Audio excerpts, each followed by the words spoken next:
سیدنا عبداللہ بن عمر و بن عاص رضی اللہ عنہ سے روایت ہے، وہ کہتے ہیں میں نبی کریم صلی اللہ علیہ وآلہ وسلم کے پاس گیا جبکہ آپ صلی اللہ علیہ وآلہ وسلم اس وقت ٹھہر ٹھہر کر وضو کر رہے تھے۔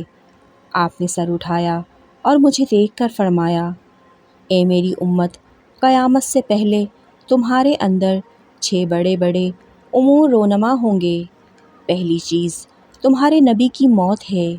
یہ بات سن کر مجھے یوں لگا کہ میرا دل اپنی جگہ سے اڑ گیا ہے۔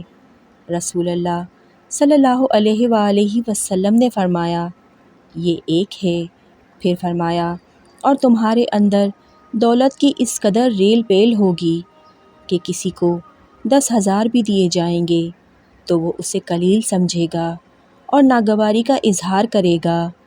آپ نے فرمایا، یہ دوسری علامت ہوگی۔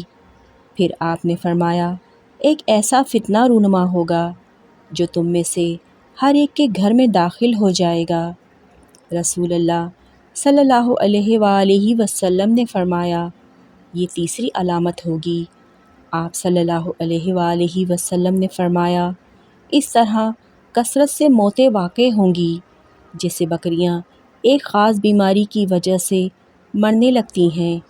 آپ نے فرمایا، یہ چوتھی علامت ہے، اور تمہارے اندر اور بنو اصفر کے درمیان صلح ہوگی۔ وہ عورت کے حمل کی مدت یعنی 9 ماہ تک تو تم سے صلح رکھیں گے، پھر وہ تم سے بے وفائی کر جائیں گے۔ آپ صلی اللہ علیہ وآلہ وسلم نے فرمایا، یہ 5ویں علامت ہے۔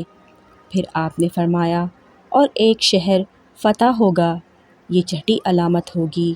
میں نے کہا، اے اللہ کے رسول، کون سا شہر؟ آپ صلی اللہ علیہ وآلہ وسلم نے فرمایا، قسطنطنیہ۔